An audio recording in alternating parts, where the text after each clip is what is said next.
verses tonight out of the Sermon on the Mount in chapter 5, beginning in verse 33. And as you've already found out, Jesus is saying some things here that are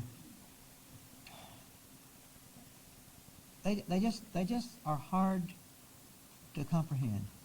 There are some things here that are very uncomfortable for us sometimes. Last week was very uncomfortable for us. But these are the words of Jesus. These are not some commentator. These are the words of the Lord Jesus Christ. And these are the things that he thought was important for his followers. Now, you know, it's just very interesting, and we all get all excited if we want to get over and talk about Revelation and the beast and all that kind of stuff. I want to tell you, the beast hadn't got a thing in the world to do with how you live and treat your fellow man. What we need to be learning is what Jesus said to do while we're here on earth, and let him take care of the homecoming. He'll take care of it. But in the meantime, how are we living on earth? How are we putting forth his name? How are we putting forth a witness to him? And this is where we find it, is in the Sermon on the Mount. And this is probably the most important passage of Scripture to any New Testament church. The chapters 5, 6, and 7 of Matthew's Gospel could be the most important chapters for a church to study and learn and adhere to. Yes, there's some things in here that's very, very hard for us, and 2,000 years after he said them, and going through all the changes that our world has gone through, our society has gone through, and it's very hard to make them fit tonight. But we don't need to make them fit. We need to make ourselves fit them. They're not changing. And we just need to line up under what he said. So let's look tonight at just a few of these verses where we look at verse 33. He says, "Again you have heard it said, that it was said to those of old, you shall not swear falsely, but shall perform your oaths to the Lord. But I say to you, do not swear at all, neither by heaven, for it is God's throne, nor by the earth, for it is his footstool, nor by Jerusalem, for it's the city of the great king. Nor shall you swear by your head, because you cannot make one hair white or black, but let your yes be yes, and your no, no. For whatever is more than these is from the evil one." We look a little further there, but before we go on any further verses there, I'm not going to take time each week to go back to the beginning and recap all the things that we have covered up to this point in this great Sermon on the Mount. But I do want to remind you again of the overarching theme of this sermon. Jesus is establishing through everything he's teaching, all of these things, all these different points put together. You can bring them together, put them in one package, and the overarching theme of the entire package is that there is a new standard of righteousness that my followers must follow that exceeds the righteousness of the scribes and Pharisees. This is a brand new standard he's setting. I've raised the bar, Jesus says. It's not where it used to be. And this is where we have to set our goals and focus our own lives on, is for this new standard of righteousness. In these first few verses here, Jesus interprets what is really a combination of the third and the ninth commandment. You remember we already looked at the commandments about murder and about adultery, and now he comes in here with the third commandment, deals with taking the Lord's name in vain. And then the ninth commandment warns us against bearing false witness against our neighbor. But once again we hear Jesus saying, now you've heard it said. In other words, I know what you've been hearing. I know what you've been taught through the years. You've heard said that it was said of those of old, but I today am saying this to you. So he was aware of the problem that the religious leaders of that day had with dishonesty. He knew all of the things they had, and he knew how they looked for ways to beat around the bush, how they looked for ways to skirt around the outside and sidestep the true intent of God's commandment. They would say, for example, in that day, and Jesus knew this was what Jesus was speaking to. They would say, Well, if I want to swear something by the altar that's in the temple, if I want to swear something by the altar, I could break it because I really didn't swear by the gold that's on the altar.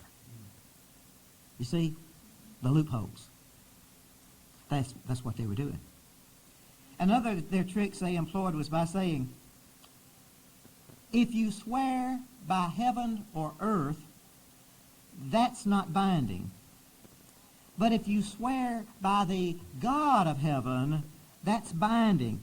Or if you swear by Jerusalem, that's not binding. But if you swear toward Jerusalem, that's binding. You see how they played games with God's commandment? And this is what Jesus is saying. That level of righteousness won't cut it. And he's saying you've got to have a new standard. You know what, though, I was thinking about. we hear, the things they were saying, things doing, and think, well, isn't that awful? Well, you know what? It reminded me of the way we do sometimes. What do we say? Cross my heart and hope to die. Stick a candle in my eye. Isn't that something? Isn't that something? Or we say, I had my fingers crossed when I said that.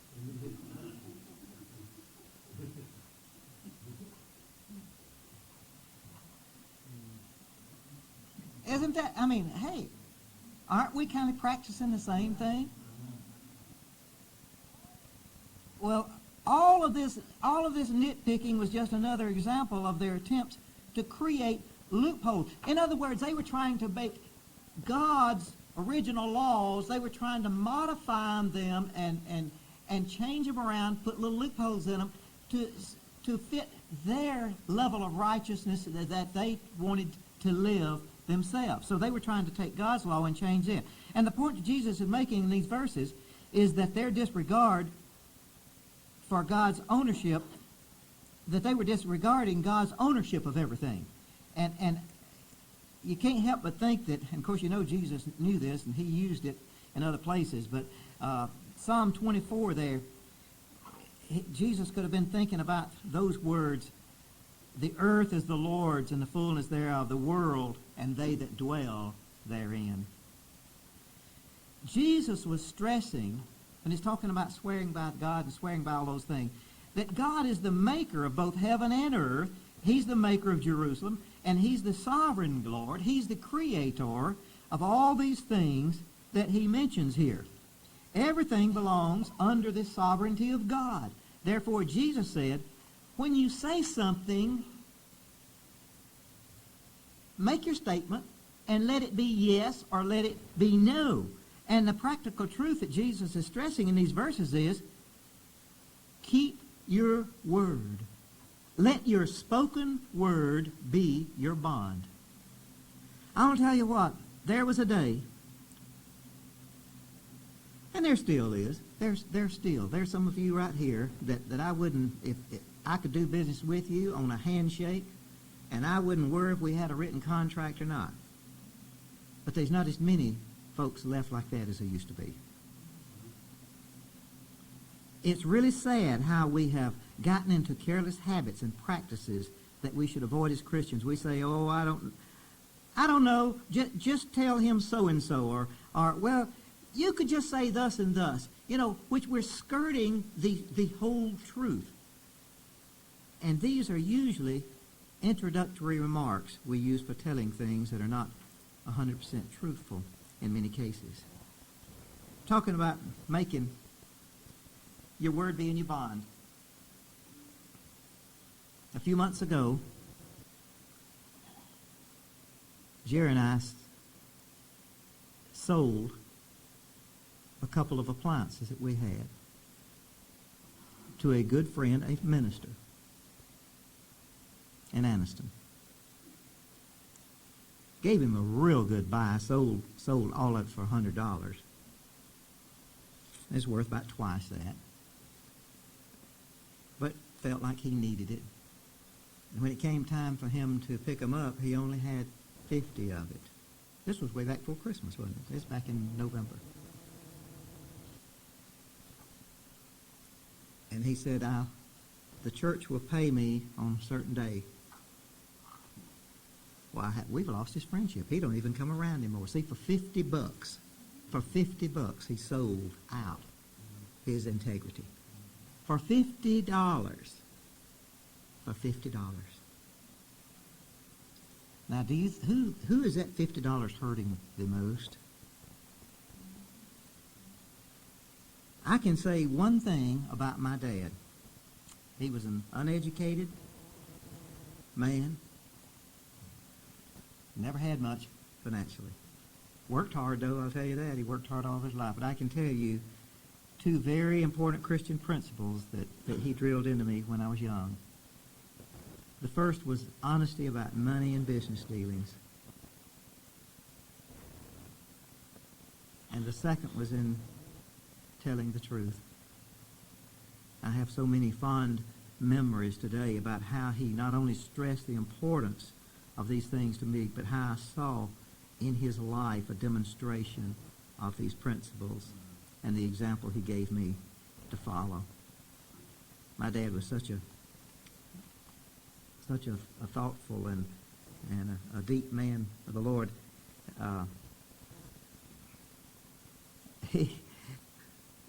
You know how teenagers are? All of you had teenagers, or you've been one or something anyway. You know how they are. And they start picking up all this slang talk, they hear in at school and everything, and cute things, they think they're cute and all. And I was the same way. And how many of you have ever heard an ambulance called a meat wagon? Have you ever heard that? Okay, you've heard it. All right. I wondered if that was just exclusive in Anniston. But that's what, see, all the kids at school, ambulance, they say, there goes a meat wagon. So one day Dad and I were standing out in front of the grocery store that he owned and I worked in. We were out there on the sidewalk for something, and here comes one. And I've learned those words too. And I said, there comes a meat wagon. And Dad said, he never cracked a smile. He didn't raise his voice. He said, son, that ambulance represents somebody in pain and suffering and a family that's hurting. Don't call it a meat wagon. I never have forgotten that, and I never have called one that. Again, see. Well, that was just the way he did it. But I'll tell you what, he taught me these Christian principles about that. I've seen men walk in my daddy's store so many, many, many times growing up, because I was there from the time I was a toddler. And, Cokes were a nickel. And they'd come in, get a Coke. And they'd flip. Mr. Hep, call this, heads or tails for these Cokes. Dad said, I'll buy you Coke, but I just don't gamble in any way. I just won't match you for it. He was just that way. He was that way.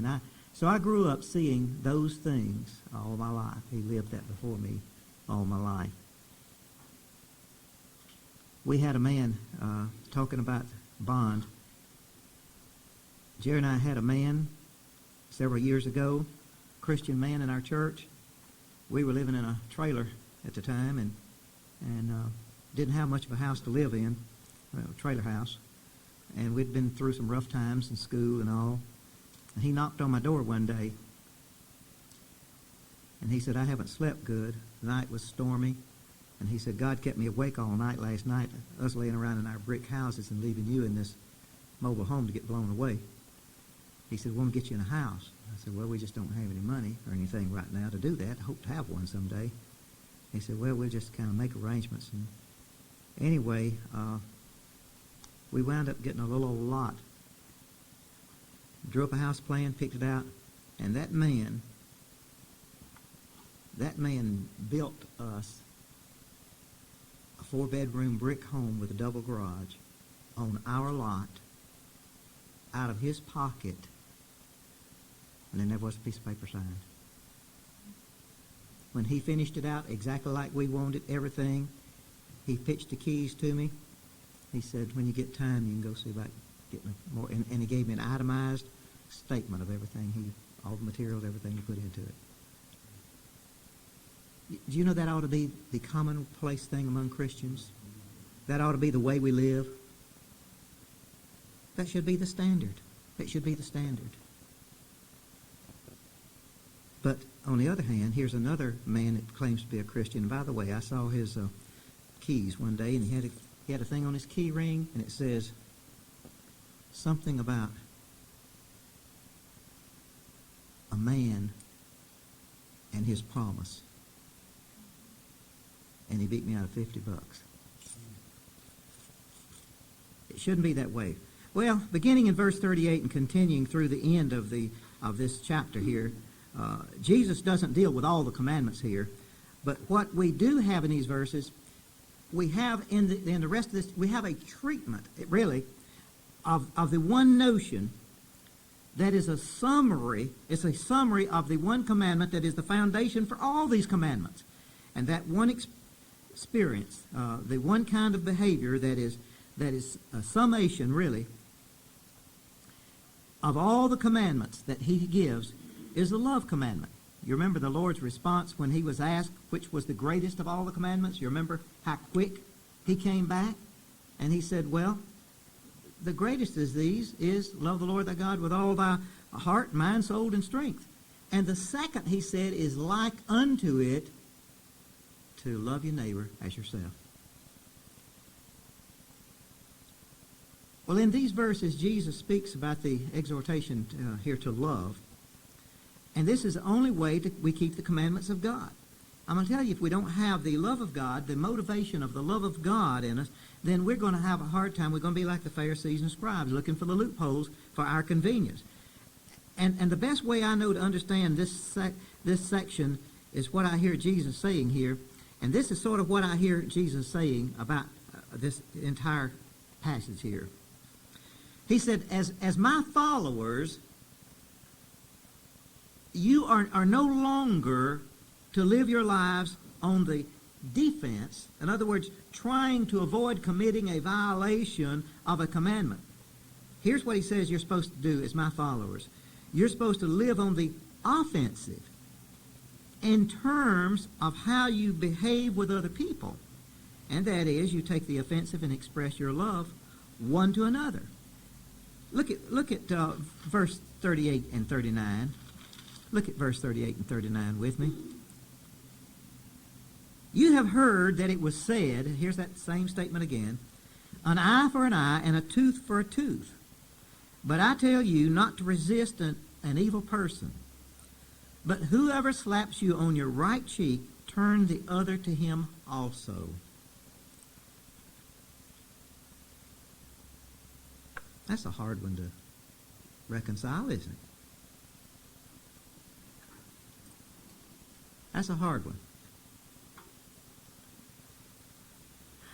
We're really going to have to understand the background and the context and all of this for this to really make sense to us. And when we do, it will make sense. When this command, an eye for an eye and a tooth was given, a tooth for tooth, when this command was given back in the Old Testament, Jesus, he's referring back to that, see.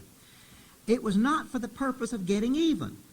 It was not like, if somebody does something to you, you run and make sure you do this back to them. It was not in that at all. But people really still read this, and they look at it in that light. What God intended with this commandment, though, was to restrict and to limit the overreacting on someone else's action. So, far from being a savage or a bloodthirsty, and that's the way it comes off, that's the way it sounds, just reading it as it is here. It's actually a beginning point, a turning of mercy. You see, its original aim, when that was first given in the Old Testament, it was for the purpose of limiting vengeance that we're taking. Now, remember this. In the ancient days, prior to the Old Testament giving of this commandment at all,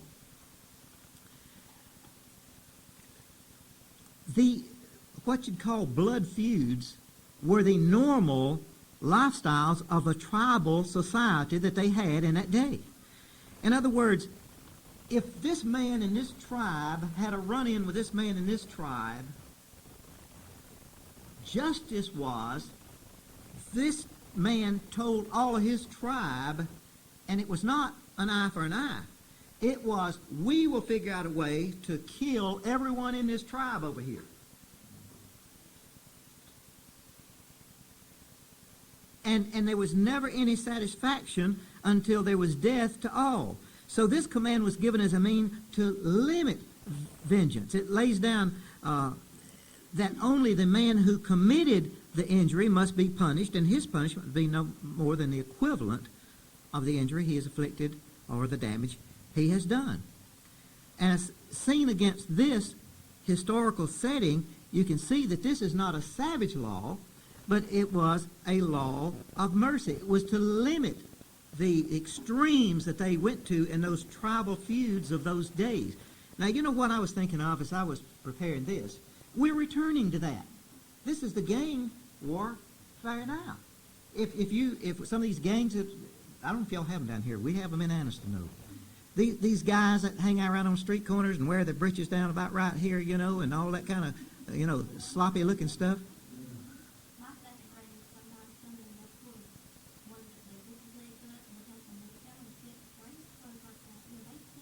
Uh-huh. But the way the gangs are in Anniston now, if one in this gang hurts one in that gang, then they're going to have a gang war. All of them in this gang's going to try to kill all of them in this gang. See, that's where all your drive-by shootings come from. So we're returning to that very thing that they were limiting. Y'all have any thoughts on that? Any further understanding, or have you ever understood it this way of that this was a limiting vengeance instead of creating something savage and bloodthirsty? It was trying to limit that very problem.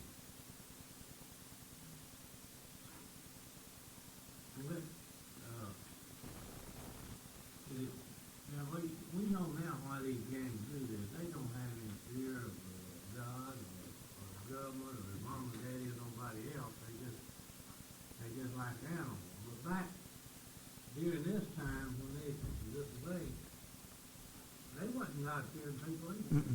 They sure were not. That's what I'm saying. They didn't fear. They had to fear each other. That's right. But see, that's a big difference. I feel that is the reason it's going back to that, because these people hadn't heard about God no more probably than people back at this time. But you see the progression here. Originally, it was that bloodthirsty, you know, kill them all type thing. Then when this command was given in the Old Testament, it was limiting that to punishment for that one person equal to what that one person had done. And then Jesus, though, is coming and saying, but I say to you, what? When someone does something, don't retaliate. It says don't walk away from him, you walk to it. And that's what it says. Don't fear the evil. In other words, is that what that says? Let me see. No, what is it? 39, 38, 39. What he's saying to rise above it. That's right. Mm-hmm.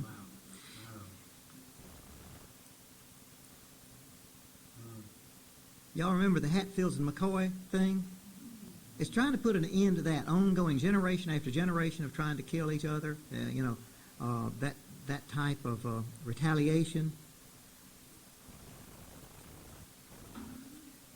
But now, what always has concerned me, and I've had more people talk to me about this through the years.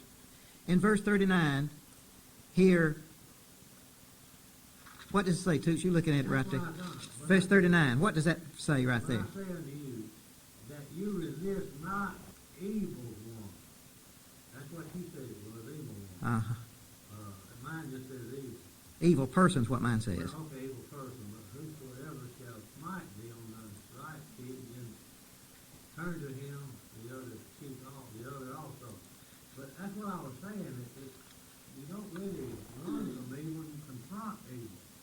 In other words, this guy But you confront it in Christian love. That's right. You go to him.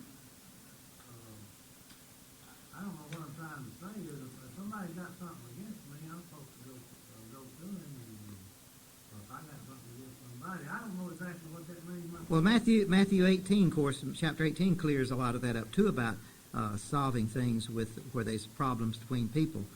But in verse 39, this, as I said, I probably have had more people question me, especially young people a lot of times, about this smiting you on the right cheek, turning the other cheek, and all that kind of stuff.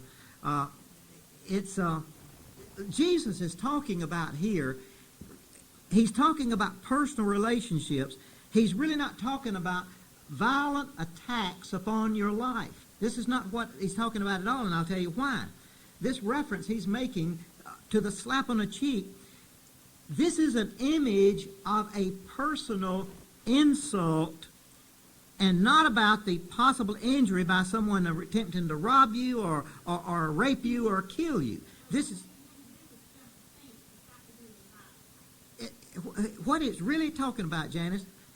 See, the custom in that day, and y'all, I know y'all have seen movies and things that would show this, but the custom in that day among the Jews were, if I wanted to insult you, I wouldn't jump on you to beat you up. I wouldn't go and try to hit you and knock you down. But what I would do would go up and I would slap you backhanded across the cheek. That was an insult. You've seen that. You've seen that in old movies and things like that. That was an insult. It was not trying to kill you or anything, but it was just absolutely taking away all of your dignity. It was the highest form of an insult. I mean, you were just humiliated if you were backhanded, and of course, the natural thing was to try to retaliate and get back. But he's not talking about defending your life against violence. He's talking about here of this back of the hand, because that was twice as insulted as to hit a man with the palm of the hand. It was the image Jesus is presenting here is an insult. So then what Jesus is saying this, even if a man should direct at you the most deadly and calculated insult, because that was the most deadly and calculated insult they had of that day, you must not retaliate. That's exactly what he said here. Now, it's not going to happen very often, if at all, that anyone's going to come up and backhand us in our society. That's just not something that's used today. But time and again, life does bring us its insults in different ways. Some of them are great and some of them are small. And Jesus is saying here that the true Christian must learn to resent no insult and seek no retaliation. Time and again, though, in churches we see somewhere someone is insulted because he or she feels they've been slighted about something. I've been in churches where we did weekly mail-out bulletins and all, and they put the birthdays in. If that secretary inadvertently left somebody's birthday off, I'm telling you, man, did we catch it in the church office. Or if they donated a flower, a Easter lily or something, and their name was left off. Or if they were having a birthday party in the fellowship hall, I'm telling you, that was an insult. And we would just catch what for about those little things like that. I was back years ago when I was working in music, and some of you that work in music, and this sister back here, I tell you what, I've had in time gone by, I've had folks that just kept a calendar on who sang more than what. She sang since I have, and you're asking her to sing again.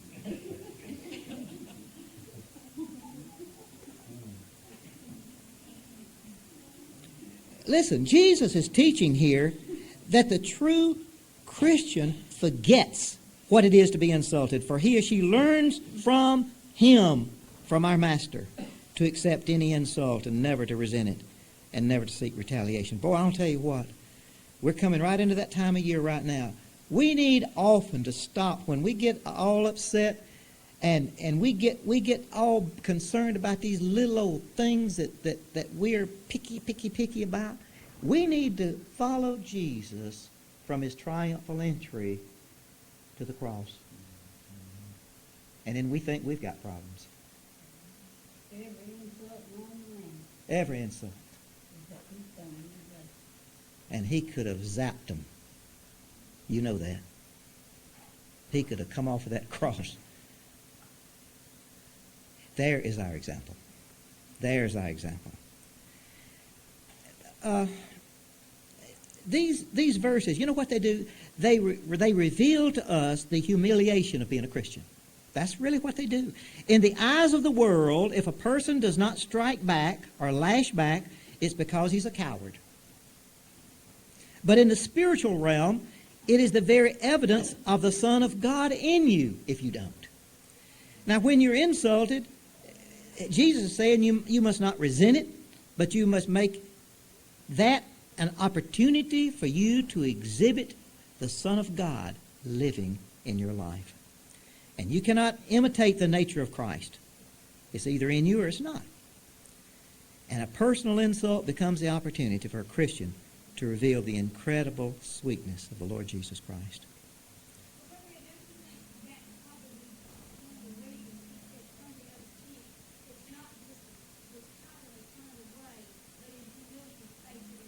That's all he meant, James. That's all he meant. That's exactly what he meant. Because the slap was an insult. It was not an attack or a threat upon his life.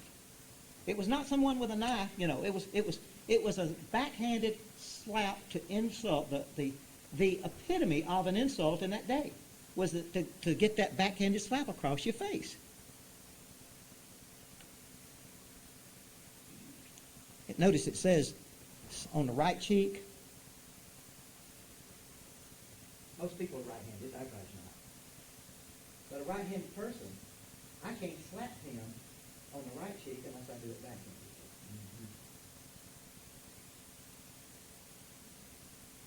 That's what all he's talking about, Janice. Just an insult. That's all he's talking about here. But every time we insist on having our own rights, we hurt the Son of God. We're not to concern ourselves with looking for righteousness in the other person. We're never to cease being righteous ourselves. It's a shocking way of living in a wicked world, I'll tell you. But it's the righteousness that exceeds the righteousness of the scribes and Pharisees. Look at verse 40. We've got to wind this thing up here. Verse 40.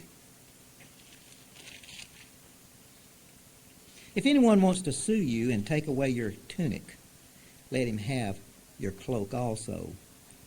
And whoever compels you to go 1 mile, go with him 2. Give to him who asks you, from him who wants to borrow from you, do not turn away.